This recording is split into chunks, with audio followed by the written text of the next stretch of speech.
Hello everyone, इस video में Indian army के लिए गणित का टेस्ट पेपर 8 देखेंगे और इसमें 30 क्वेश्चंस कवर करने वाले हैं जो कि आर्मी के सभी ट्रेड के लिए अति महत्वपूर्ण है। तो इसका पहला क्वेश्चन देखिएगा, 1 से 50 के बीच कितनी अभाज्य संख्याएं। तो सबसे पहले देखिए 1 से 10 के बीच अभाज्य संख्याएं 4 होती हैं।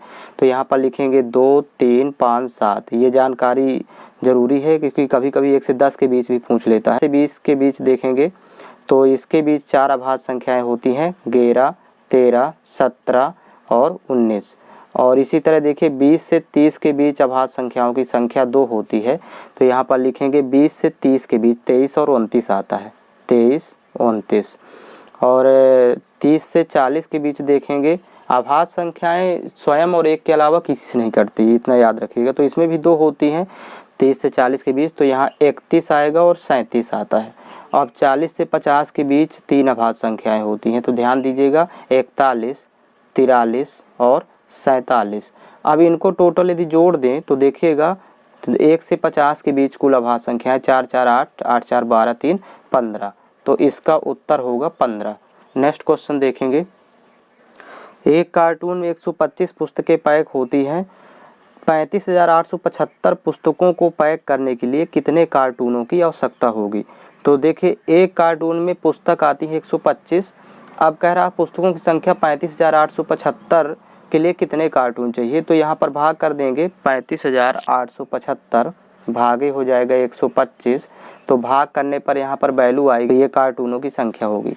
इसी में नेक्स्ट क्वेश्चन देखेंगे, 10 और 21 में उभयनिष्ठ गुणनखंड। तो देखिएगा यहाँ 10 के यदि गुणनखंड करें तो 2 पंचे 10 और 21 के गुणनखंड यदि करेंगे तो यहाँ हो जाएगा 3 सते 21। अब इन दोनों में कामन देखना है तो कामन तो 1 है, तो इसलिए उभयनिष्ठ गुणनखंड 1 होगा। क्योंकि और देखिए यहाँ 2 है, यहाँ 3, 5, 7, तो गुणनखंड 1 सभी में कामन होता है तो 1 होगा। जब कुछ ना हो तो 1 होता है गुणनखंड। अब देखिए एक कक्षा में छात्रों को 1800 चॉकलेट बांटे गए। यदि प्रत्येक छात्र की कक्षा में छात्रों की संख्या से दुगने चॉकलेट दिए गए हों तो छात्रों की संख्या क्या थी।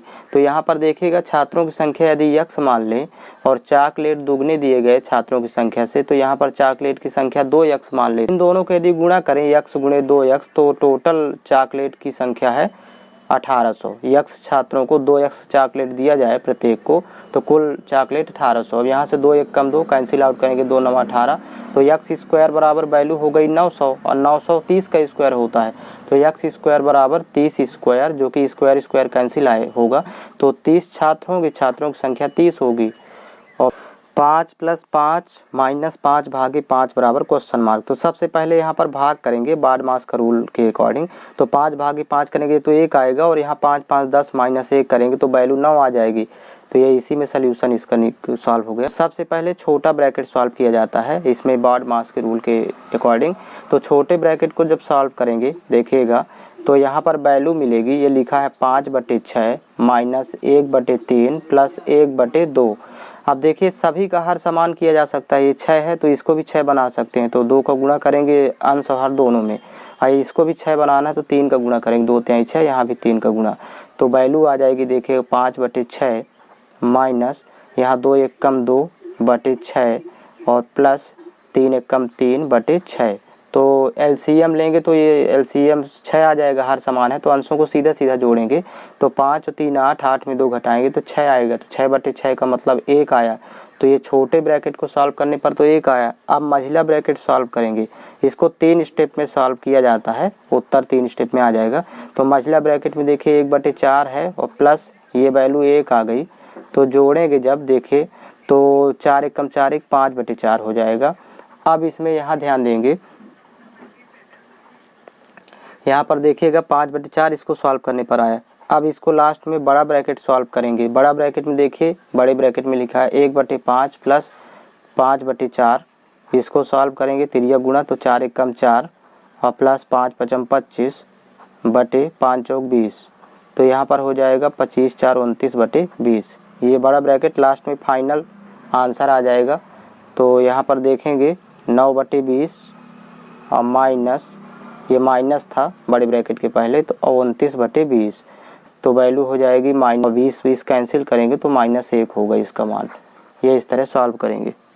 एक बाल्टी का 3/5 भाग भरा हुआ है तथा उसे भरने के लिए 180 लीटर दूध की और आवश्यकता हो तो बाल्टी की क्षमता क्या होगी। तो देखिए 3/5 भाग भरा है तो खाली कितना होगा, जब एक बाल्टी का 3/5 यानी 5 का 3 भाग भरा है तो खाली होगा 2/5, तब मिलाकर के बाल्टी की क्षमता 1 होगी जब दोनों को जोड़ेंगे। तो ध्यान रखिएगा 2/5 की अभी आवश्यकता है जो कि 180 लीटर के बराबर है, तो यहाँ लिखेंगे 2/5 बराबर 180। तो यहीं से देखिएगा 2 1 कम 2 कैंसिल आउट करेंगे, 2 9 18, तो 5 गुणे जब 90 करेंगे तो 1 की वैल्यू आ जाएगी, यही बाल्टी की क्षमता होगी। तो 5 9 45 450 लीटर। इस तरह सॉल्व करेंगे। नेक्स्ट क्वेश्चन इसका देखेंगे। वह छोटी से छोटी संख्या ज्ञात करो जिसे 1056 में घटाने पर प्राप्त संख्या पूर्ण वर्ग हो।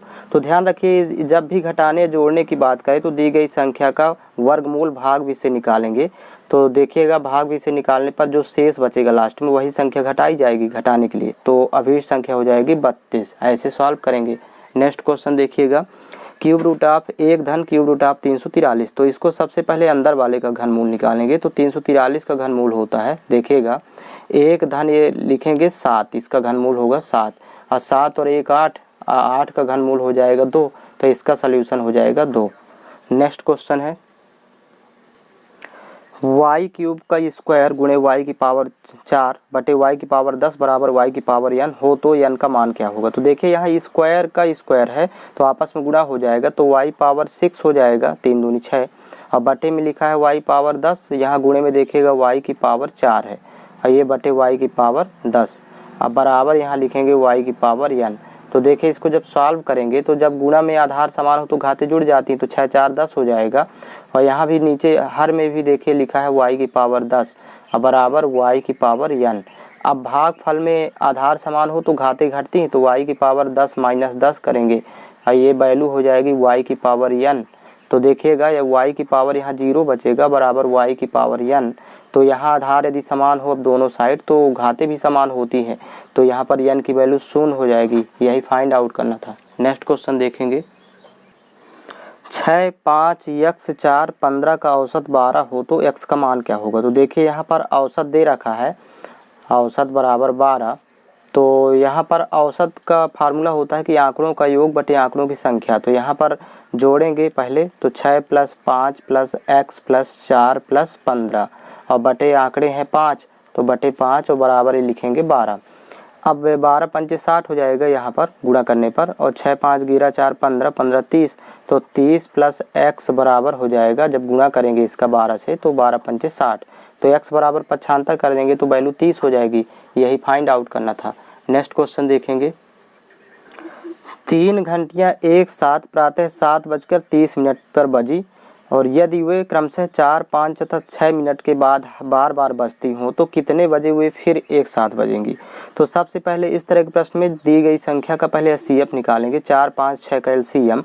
तो 4 5 6 का जब एलसीएम निकालेंगे तो यहाँ पर देखिएगा एलसीएम आएगा, देखिए सबसे बड़ी संख्या के गुणनखंड कर लेते हैं, 2 3 6, इसमें 5 भी आ जाए तो 5 का गुणा करेंगे, 4 भी इसमें हो तो 4 के गुणनखंड के लिए 1 2 का गुणा और करेंगे, तो ये 5 और 2 का जोड़े से 0 हो गया, 2 3 6 और 1 0 लगाएंगे तो एलसीएम आ जाएगा 60, और ये वैल्यू मिनट में दी थी तो 60 मिनट, और 60 मिनट बराबर होता है 1 घंटा। तो 1 घंटा हमें फिर जोड़ देना है, मतलब बाद में कितने बजे एक साथ बजेंगी। तो 7:30 पर बजी थी और इसमें जब 1 घंटे और जोड़ देंगे तो ये आंसर आ जाएगा इसका 8:30, मतलब 8:30 पर, तो 8:30 बजे एक साथ बजेंगी। नेक्स्ट क्वेश्चन देखेंगे। एक ट्रे में 2 दर्जन प्याले हैं, ट्रे फर्श पर गिर जाने के कारण उसमें से कुछ प्याले फूट जाते हैं, तो फूटे तथा शेष बचे प्यालों का अनुपात निम्न में से कौन सा नहीं हो सकता। तो ध्यान रखिएगा 2 दर्जन का मतलब 2 दर्जन बराबर 24 वस्तुएं, 1 दर्जन में होती हैं 12 वस्तुएं, तो 2 दर्जन बराबर होंगी टोटल 24 वस्तुएं। अब जिस अनुपाती के योग से 24 विभाजित नहीं होगा तो वही होगा ऑप्शन। तो 1 और 1 जोड़ने पर तो 2 हो रहा है, 2 से 24 कट जाता है। यहाँ पर भी देखिए 3 1 4, 4 6 24, 7 5 12, तो 12 दूनी 24, लेकिन यहाँ 4 3 7 हो रहा है, 7 से विभाजित नहीं होगा 24, तो इसलिए इसका अनुपात होगा 3:4। नेक्स्ट क्वेश्चन देखेंगे। किसी वस्तु के मूल्य को पहले 20% बढ़ाया जाता है फिर 20% कम कर दिया जाता है, इस प्रकार कुल कमी या बढ़ोतरी क्या होगी। तो ध्यान रखिए हमेशा पहले वस्तु का मूल्य मान लेते हैं 100 था, अब यदि 20% बढ़ाएंगे तो 120% हो जाएगा, तो 120/100। और फिर यदि 20% कम करते हैं तो 80% बचेगा, तो 80% का मतलब होता है 80/100। अब यहाँ पर देखिए 100 मान के चलते हैं यदि, तो वैल्यू अब कितनी बचेगी। स्टार्टिंग में तो 100 माने, तो 0 0 कैंसिल आउट करेंगे, ये 0 यहाँ से कैंसिल आउट होगा, 12 8 96, 100 था बचा 96। तो देखिए कितने परसेंट की कमी हुई, 4% की। 100 96 घटा, तो यहाँ उत्तर होगा इसका 4% की कमी। नेक्स्ट क्वेश्चन देखेंगे। देखिएगा, एक ठेकेदार एक काम को 56 दिनों में समाप्त करने का ठेका लेता है। उसमें प्रतिदिन 8 घंटे काम करने वाले 104 व्यक्तियों को काम पर लगाया, परंतु 30 दिनों के बाद पाया कि अभी सिर्फ 40% काम हो पाया है। अब ठेकेदार कितने व्यक्ति नियुक्त करे ताकि काम 9 घंटे प्रतिदिन करके काम समय पर समाप्त हो जाए। तो सबसे पहले ध्यान देंगे, टोटल 56 दिन के लिए था काम, 56 दिन के लिए काम था टोटल। अब 56 दिन में वो 30 दिनों के बाद पाया, तो मतलब 30 दिन के लिए वो काम पर मजदूर लगाया, दिनों की संख्या D1 की वैल्यू हो गई। अब कितने मजदूर थे, 104 मजदूर थे, तो यहाँ M1 की वैल्यू हो जाएगी। और टाइम था यहाँ पर घंटे का, घंटे में दिया था 8 घंटे, तो ये H1 की वैल्यू हो जाएगी, ये H1 होगा।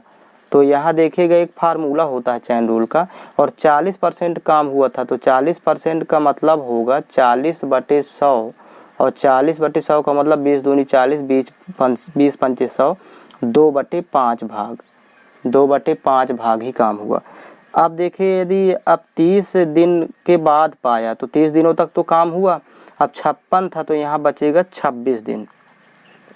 अब 26 दिन के लिए वो कह रहा है, यानी D2 की वैल्यू 26।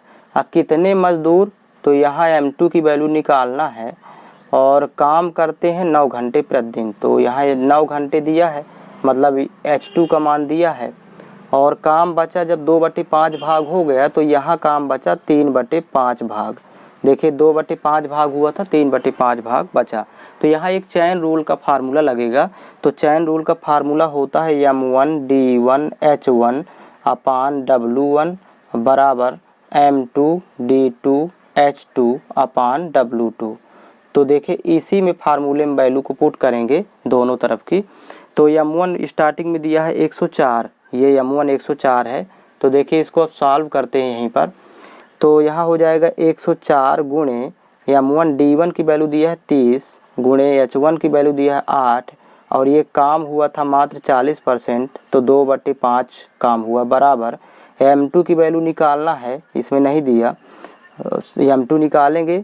और इसके बाद देखिए M2 D2 की वैल्यू दिया 26 दिन का काम बचा, H2 9 है, और ये काम बचा था जब 2/5 हो गया, तो 3/5, 5 का 2 पार्ट हो जाएगा, तो 3 पार्ट बचेगा। अब 5 कैंसिल आउट करेंगे, 3 से 3 3 का 9, ये कैंसिल आउट हो जाएगा। अब यहाँ पर 13 से कैंसिल आउट करेंगे, 13 दूनी 26, 13 8 104, और यहाँ से 2 1 कम 2, 2 चौको 8। अब देखिएगा 2 1 कम 2, 2 दूनी 4, तो यहाँ और अभी कैंसिल होगा, 3 3 1 कम 3, 3 दहम 30, तो 10 8 80 दूनी 160। तो यहाँ पर यह जो M2 की वैल्यू आएगी, M2 वो आ जाएगा 160 मजदूर। तो ध्यान रखेंगे कितने और मजदूर लगाना पड़ा, पहले 104 थे, तो 160 में 104 घटा देंगे, M1 की वैल्यू तो 104 थी, तो यहाँ पर वैल्यू आ जाएगी। तो जब घटाएंगे तो यहाँ 56 मजदूरों की संख्या, जो अतिरिक्त मजदूर यहाँ पर दिया है, देखिए लास्ट में कि कितने व्यक्ति नियुक्त करे ठेकेदार और व्यक्ति कि 9 घंटे प्रतिदिन काम करके काम समय पर समाप्त हो जाए। तो यहाँ पर जो वैल्यू आई है 56, तो यहाँ पर हो जाएगा अतिरिक्त मजदूरों की संख्या 56 होगी। नथुराम की वर्तमान आयु उसके तीनों बच्चों के आयु के योग से 23 वर्ष अधिक है वर्तमान में। 20 वर्ष बाद नथुराम 52 वर्ष का हो जाएगा। उसके तीनों बच्चों की आयु का अनुपात 4:3:2 है, तो सबसे छोटे बच्चे की आयु बताएं। तो यहाँ पर देखिए 20 वर्ष बाद यदि नथुराम 52 वर्ष का हो जाएगा, तो वर्तमान आयु निकाल लेंगे यहीं से, वर्तमान नथु की वर्तमान आयु निकालना है।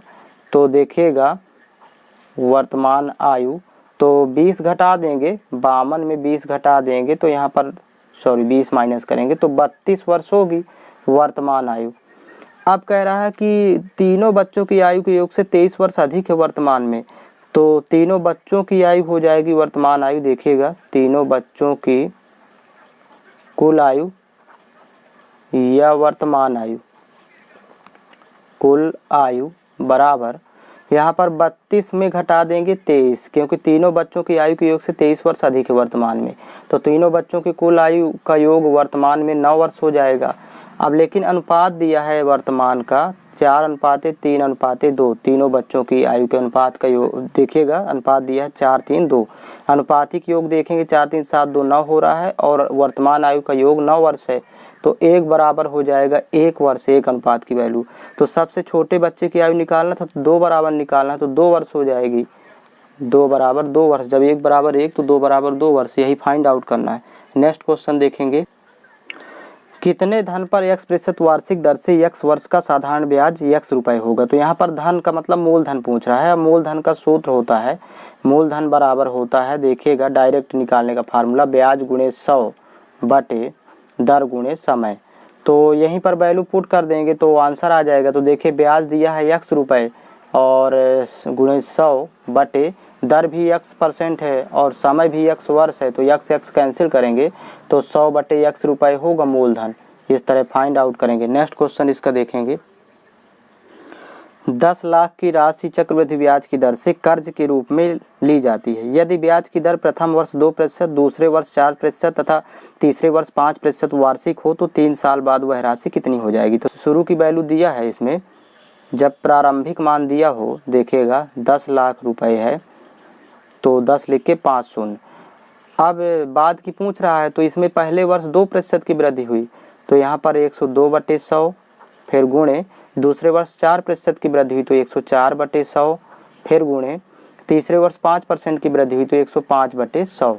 अब देखिए कि वैल्यू कितनी आती है, तो यहाँ 0 0 कैंसिल आउट, ये 0 0 ये यहाँ से कैंसिल और 0 0 ये भी कैंसिल आउट हो जाएंगे। तो इनका आपस में जब गुणा करेंगे तो वैल्यू आ जाएगी 11,13,840। आप गुणा करके देख लीजिएगा, यहाँ पर ये इतना मान हो जाएगा। नेक्स्ट क्वेश्चन देखेंगे, 60 किलोमीटर प्रति घंटा की गति को किलोमीटर प्रति मिनट में बदलिए। तो ध्यान रखिएगा यहाँ पर 60 किलोमीटर प्रति घंटा है। अब जब भी इसको किलोमीटर प्रति मिनट में, तो ये तो 60 किलोमीटर ही रहेगा। अब घंटे को मिनट में बदलना है, प्रति का मतलब बटे। अब 1 घंटा है, इसको मिनट में बदलना है तो 60 से गुणा करेंगे तो ये हो गया मिनट, घंटे को मिनट में कन्वर्ट किए, 60 कैंसिल होगा तो ये वैल्यू एक ही बची, तो 1 किलोमीटर प्रति मिनट होगा इसका आंसर। नेक्स्ट क्वेश्चन देखेंगे, एक रेलगाड़ी एक व्यक्ति को 20 सेकंड में व 135 मीटर लंबे प्लेटफॉर्म को 29 सेकंड में पार कर जाती है, तो उस रेलगाड़ी की लंबाई क्या है। तो रेलगाड़ी की लंबाई x मान लेंगे, इसको एक ट्रिक में रखेंगे। तो जब x मीटर रेलगाड़ी, लंबी रेलगाड़ी 20 सेकंड में एक व्यक्ति को पार करे तो टाइम हो जाएगा यहाँ पर बटे 20 सेकंड बराबर। अब ये रेलगाड़ी की लंबाई x ही रहेगी, जब किसी प्लेटफार्म को पार करती तो उसको जोड़ देते हैं रेलगाड़ी की लंबाई के साथ और बटे प्लेटफार्म को पार करने में 29 सेकंड का टाइम लगता है। अब हो गया, इसी को सॉल्व कर लेंगे तो x की वैल्यू आ गई, रेलगाड़ी की लंबाई x मान लेंगे, इस तरह इस ट्रिक में सेट कर देंगे। तो यहाँ पर देखिए तिरिया गुणा करेंगे तो 29x बराबर यहाँ हो जाएगा 20x प्लस यहाँ पर 5 2 पंचे 10, 2 तिहाई 6 1 7, 2 1 कम 2, 2700। जब इसको घटाएंगे 20x को तो वैल्यू 9x बचेगी, 9x बराबर हो जाएगा यहाँ 2700। तो 9 1 कम 9, 9 3 27, तो रेलगाड़ी की लंबाई 300 मीटर होगी। ये x का मान आ गया, यही अपने को फाइंड आउट करना था। नेक्स्ट क्वेश्चन देखेंगे, शांत जल में एक नाव की चाल 10 किलोमीटर प्रति घंटा है और धारा की चाल 4 किलोमीटर प्रति घंटा है। तो पहले लिख लेंगे नाव की चाल मतलब बोट स्पीड 10 किलोमीटर प्रति घंटा, जो वैल्यू दिया है पहले उसको लिखते जाएंगे। धारा की चाल दिया है मतलब फ्लो स्पीड, धारा की चाल दिया है 4 किलोमीटर प्रति घंटा। अब कह रहा है कि नाव नदी में ए से बी बिंदु तक जाती है और उसी ए बिंदु पर वापस आ जाती है। तो मतलब धारा की दिशा में डाउन स्ट्रीम और धारा की विपरीत दिशा में यदि वापस आती है तो विपरीत दिशा अप स्ट्रीम। तो देखिए speed of up stream, speed of down stream, धारा की दिशा में चाल और धारा की विपरीत दिशा में चाल। तो इनको निकाल लेंगे यहीं से। जब बोट स्पीड फ्लो स्पीड दिया हो तो दोनों को जोड़ेंगे तो ये धारा की दिशा में चाल आ जाएगी। तो 10 4 14 जोड़ने पर 14 किलोमीटर प्रति घंटा, और विपरीत में निकालना है तो घटा देंगे तो यहाँ पर धारा की विपरीत दिशा में चाल आ जाएगी, यहाँ घटाएंगे तो 6 किलोमीटर प्रति घंटा। अब यहाँ पर देखिए औसत चाल निकालना है। पहले औसत चाल बराबर समझिएगा। तो ये धारा की दिशा में चाल दिया है और धारा की विपरीत दिशा में चाल। तो यहाँ पर 2 गुणे इसका शॉर्टकट तरीका होगा 2 गुणे 14 गुणे 6 बटे 14 प्लस 6। तो वैल्यू आ जाएगी 2 गुणे 14 गुणे 6 बटे 14 6 20। तो 2 1 कम 2 2 दहम 20। अब इसको हो जाएगा 14 छंग 84 बटे 10। ये औसत चाल इतने किलोमीटर प्रति घंटा हो गई 84 बटे 10 किलोमीटर प्रति घंटा। और टाइम देख लेंगे एक बार जाने में, क्योंकि कुल समय 20 घंटे का लगता है जाने और आने में, तो एक बार जाने में 10 घंटे, टाइम हो जाएगा 10 घंटे। आप कह रहा है कि ए और बी बिंदु के बीच की दूरी क्या है, तो दूरी निकालना है। तो दूरी बराबर सूत्र होता है यहाँ पर distance equal to speed into time. तो यहाँ पर स्पीड तो निकाल चुके हैं 84 बटे 10 किलोमीटर प्रति घंटा, टाइम दिया है 10 घंटे, तो 10 कैंसिल, तो दूरी हो जाएगी दोनों बिंदुओं के बीच की 84 किलोमीटर। इस तरह फाइंड आउट करेंगे। नेक्स्ट क्वेश्चन है, एक दुकानदार अपनी वस्तु को क्रय मूल्य पर बेचता है, मतलब क्रय मूल्य पर जितने में वो खरीदा उतने में ही बेचने का दावा करता है, लेकिन वह 1 किलोग्राम के स्थान पर, मतलब 1 किलोग्राम का मतलब 1000 ग्राम के स्थान पर 800 ग्राम के बाट का प्रयोग करता है। तो त्रुटि कितने की हुई, 1000 माइनस 800 करेंगे तो 200 ग्राम की त्रुटि किया, 200 ग्राम कम तौला। तो लाभ प्रतिशत, उसको लाभ होगा तो लाभ प्रतिशत बराबर फार्मूला होता है लाभ प्रतिशत निकालने का, त्रुटि बटे सही मान 1000 ग्राम था माइनस 200 ग्राम की, तो सही मान माइनस त्रुटि गुणे 100।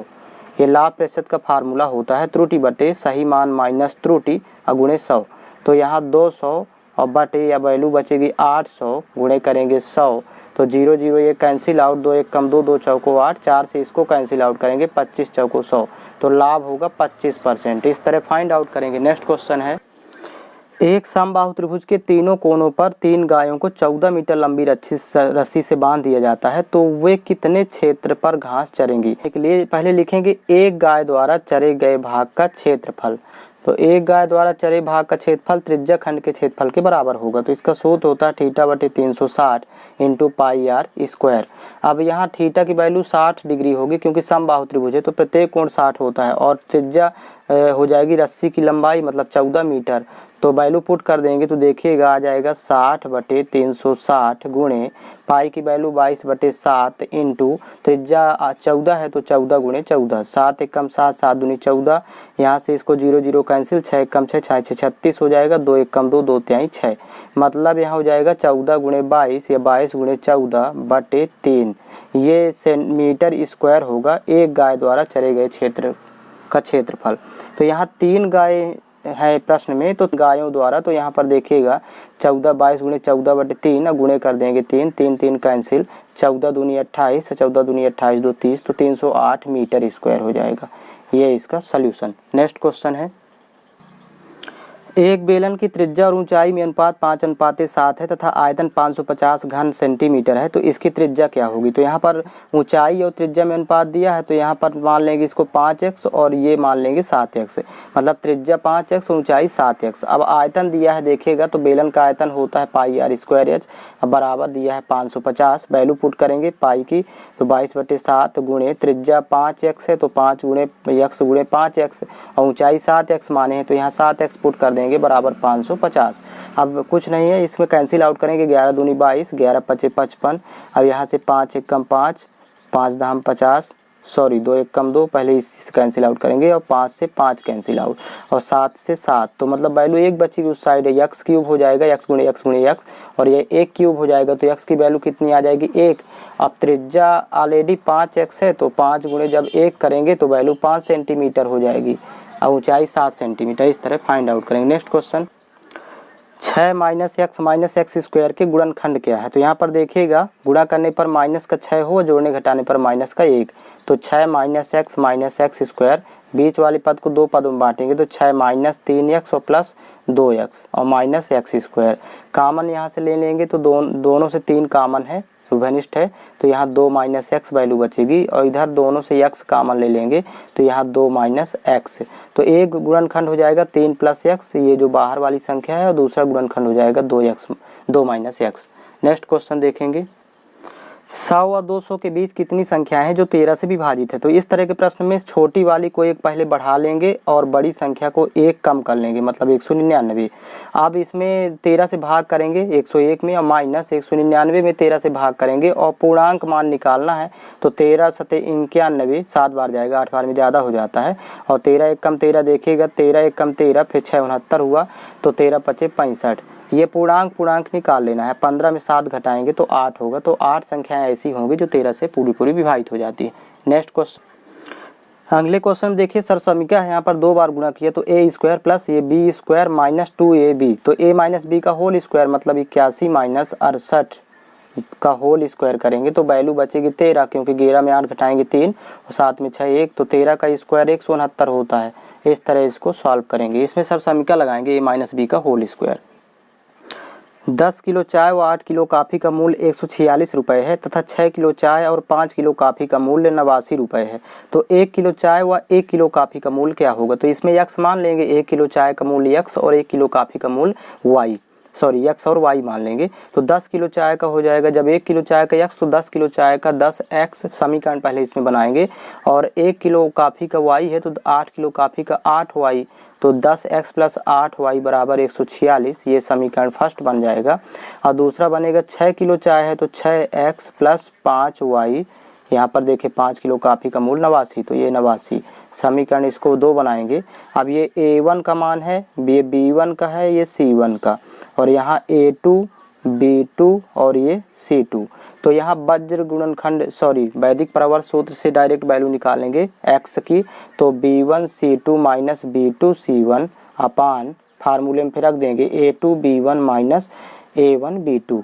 अब यहाँ पर देखिए वैल्यू जब पुट करेंगे तो b1 का मान यहाँ पर देखिए 8 है और c2 का 89 है, तो यहाँ 8 गुणे 89 और माइनस b2 c1, तो b2 का 5 है, c1 का 146 है, तो 5 गुणे 146। फिर इसी तरह बटे में a2 b1 है तो a2 का मान 6 है और b1 का मान 8 है, तो 6 गुणे 8 माइनस a1 b2, तो a1 का 10 है और b2 का 5 है, तो यहाँ लिखेंगे 10 गुणे 5। अब देखिए 8 ने 72, 2 हासिल 7, 8 ठाई 64, 64 7 73 हो जाएगा, 71, यहाँ पर 712 माइनस 5 6 का 30 और 5 चौक 20 3 23 और 5 एकम 5 2 7। फिर बटे यहाँ पर देखिएगा 6 8 48 और माइनस यहाँ पर 10 पना 50। अब इसको जब आपस में घटा लेंगे तो यहाँ पर वैल्यू हो जाएगी 10 में 2 घटाएंगे 8, यहाँ पर 2 में 1 घटाएंगे 1, तो माइनस 18 बटे माइनस 2, तो माइनस माइनस कैंसिल, 2 नमा 18, तो 1 किलो चाय का मूल्य 9 रुपये हो जाएगा। अब इसी तरह यहाँ पर y की वैल्यू निकालना है तो 1 किलो काफ़ी का मूल्य आ जाएगा। तो वैल्यू इसी तरह पुट कर देंगे और सूत्र होगा C1A2 वैदिक परावर्त फार्मूला, वैदिक परावर्त सूत्र से ही निकालेंगे, माइनस C2A1 अपान बटे में यही रहेगा A2B1 माइनस A1B2। अब यहाँ पर वैल्यू पुट कर देंगे अंश में, तो C1 का मान 146 है और गुणे A2 का मान दिया है 6 माइनस C2A1, C2 का मान है 89 और A1 का मान है 10 और बटे में ये माइनस 2 ही रहेगा दोनों कंडीशन में। तो यहाँ पर देखिएगा, यहाँ पर 48 50 घटाएंगे, पहले निकाल चुके हैं, तो 6 6 36 होगा, हासिल 3, 6 चौको 24 3 27, हासिल 2, 6 कम 6 2 8, 876 माइनस यहाँ पर देखिएगा 89 दहम 890 और बटे हो जाएगा माइनस का 2। तो जब इसको घटाएंगे आपस में तो यहाँ पर वैल्यू बचेगी माइनस का 14 और बटे माइनस 2, माइनस माइनस कैंसिल, 2 1 कम 2 2 7 14, तो 7 रुपये हो जाएगा 1 किलो काफ़ी का मूल्य और 1 किलो चाय का मूल्य 9 रुपये। इस तरह इसको सॉल्व करते हैं। नेक्स्ट क्वेश्चन देखेंगे, यदि एक त्रिभुज के कोण 2:3:4 के अनुपात में हो तो तीनों कोण ज्ञात कीजिए। तो देखिएगा यहाँ पर अनुपात दिया है 2:3:4। अब तीनों कोणों का योग अनुपात में 4 3 7 2 9 हो रहा है, लेकिन होता है अंतः कोणों का योग 180 डिग्री। तो एक अनुपात की वैल्यू हो जाएगी 9 दूनी 18 20 डिग्री। तो यहाँ पर तीनों कोण ज्ञात करना है, तो 2 अनुपात हो जाएगा, जब 1 बराबर 20 तो 2 बराबर 40 डिग्री और यहीं पर 3 बराबर 20 तिहाई 60 डिग्री, गुणा करके निकाल लेंगे और 4 का मतलब हो जाएगा 20 चौक 80 डिग्री। इस तरह इसको फाइंड आउट करेंगे ये। और आपको आर्मी से रिलेटेड सभी वीडियो प्लेलिस्ट में मिल जाएंगे, प्लेलिस्ट बना हुआ है, तो आप विजिट करके वहां से फाइंड कर सकते हैं। और आर्मी का साइंस भी आप लोगों को सीरीज लगातार मिलती रहेगी। आर्मी की साइंस स्पेशल जो कि सभी क्वेश्चंस एग्जाम में वहीं से बनते हैं, तो ऑब्जेक्टिव टाइप की जो सीरीज चल रही है तो वो भी कंटिन्यू आपको मिलती रहेगी।